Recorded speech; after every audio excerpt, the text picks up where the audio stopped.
आज हमें इस सूत्र में लोणा कहता है कि अंतिम सत्य के बारे में जानेंगे कि अंतिम सत्य क्या होता है। और हर व्यक्ति ने, हर संतों ने अपनी अपनी तरफ से सब ने अंतिम सत्य पर जोर दिया है। जैसे जैसे सबको खबर मिली अंतिम सत्य की, वैसे वैसे सब ने अपनी तरफ से जोर दिया है और सब ने अंतिम सत्य का उत्तर भी दिया है कि ये अंतिम सत्य है। परंतु लोणा क्या कहता है? लोणा कहता है कि यदि सत्य भी अंतिम है तो फिर सत्य प्रथम भी है। क्योंकि सत्य अंतिम हो सकता है तो फिर सत्य प्रथम भी होएगा, और जो अंतिम और प्रथम होगा वो असत्य से कम नहीं होगा। लोणा कहता है कि जहाँ तक मेरा मानना है वहाँ तक सत्य कभी भी अंतिम नहीं हो सकता। मैं किसी की टिप्पणी नहीं करता हूँ। यदि टिप्पणी करता तो सत्य को अंतिम मानता, इसलिए सत्य कभी भी अंतिम नहीं हो सकता। लोगों ने जिस सत्य को ठहराया है वह सत्य की ठहर तो हो सकती है परंतु सत्य नहीं हो सकता।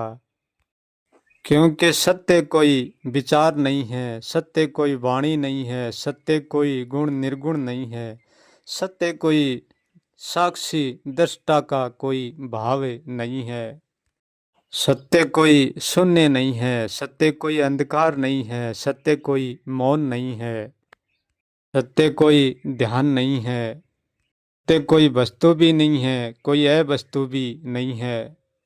यदि उनमें सत्य होगा तो फिर वो सत्य होकर भी सत्य नहीं हो सकता, क्योंकि ये सब असत्य की रचना है।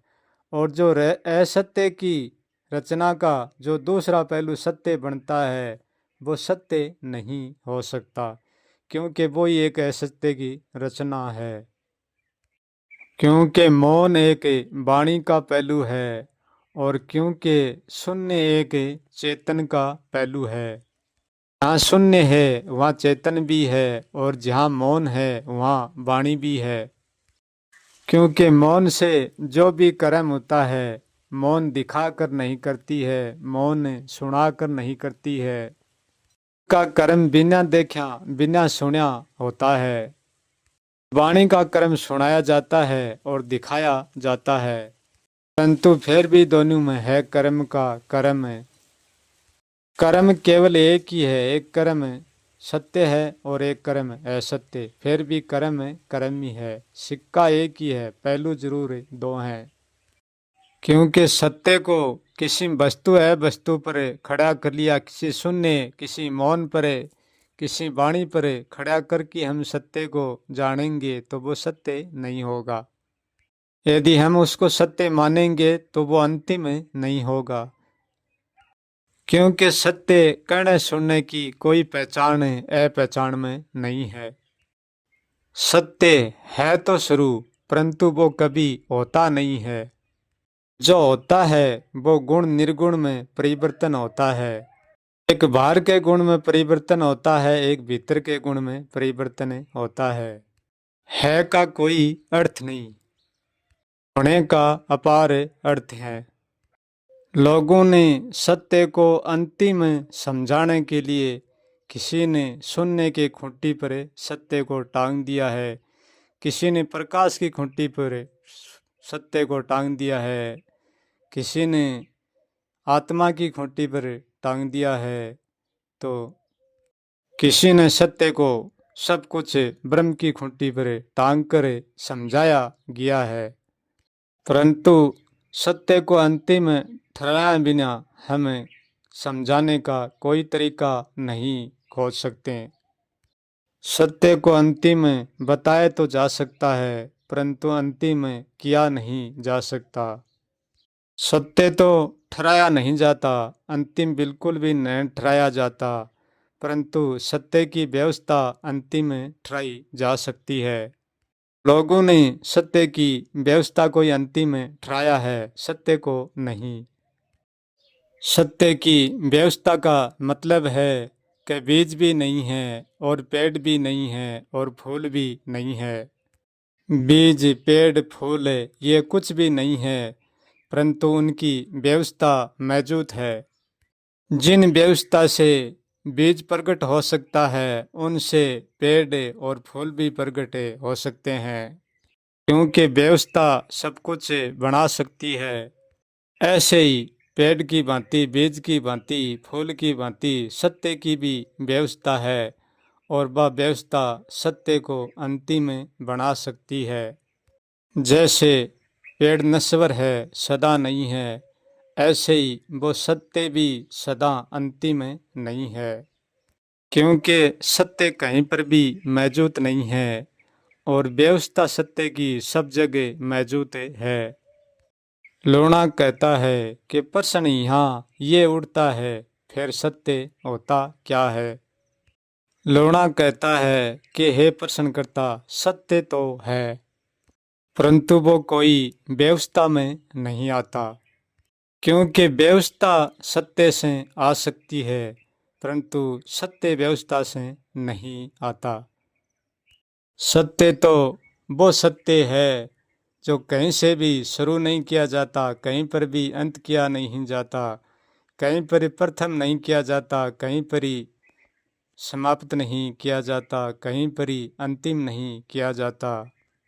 सत्य को कहीं पर भी देखा नहीं जाता, कहीं पर भी समझा नहीं जाता, कहीं पर भी माना नहीं जाता, कहीं पर भी महसूस नहीं किया जाता।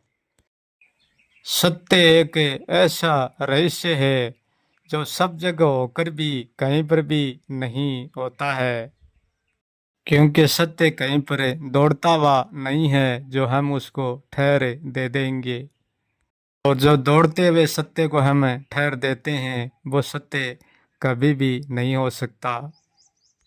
जहाँ तक हम सब कुछ सब जानते हैं, वहाँ तक सत्य किन से भी नहीं जुड़ा हुआ है। सत्य होने के होने में नहीं आता और न होने के न होने में नहीं आता।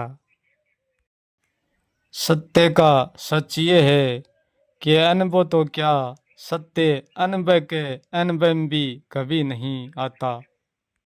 सत्य जानने में भी कभी नहीं आता, सत्य को कोई नहीं जान सकता।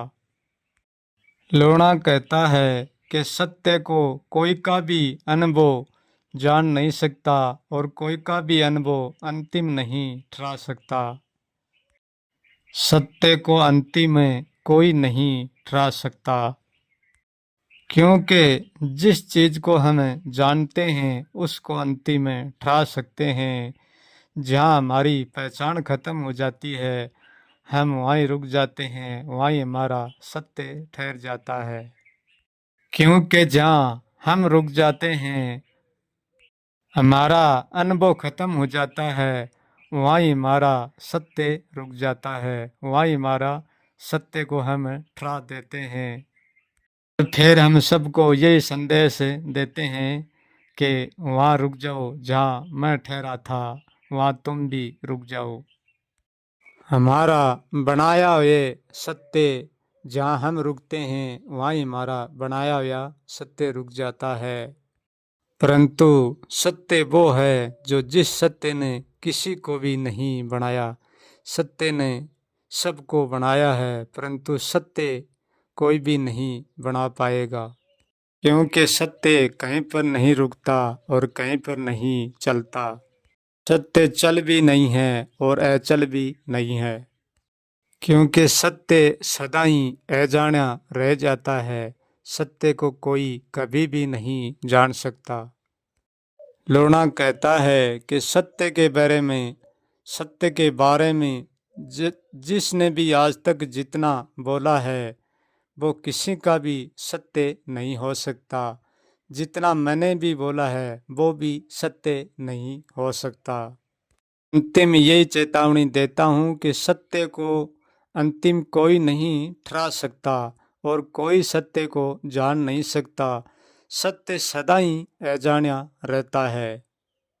लोगों ने सत्य को शब्द जाल में, विचार जाल में, अनुभव जाल में उतारने का बहुत प्रयास किया है और मैंने भी किया है, परंतु ये सब का सब प्रयास व्यर्थ हैं। सत्य के बारे में ये सब प्रयास व्यर्थ हैं। इस प्रयास का सत्य से कोई लेना देना नहीं है। आदि अनादि दोनों मिलकर भी सत्य को कभी भी अंतिम नहीं ठहरा सकती।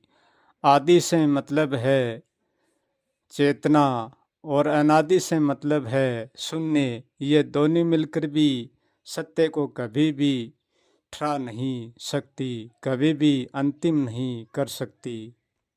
जो सत्य चलता भी नहीं है और रुकता भी नहीं है, उनके बाद क्या बचता है उनको कोई भी नहीं जानता है।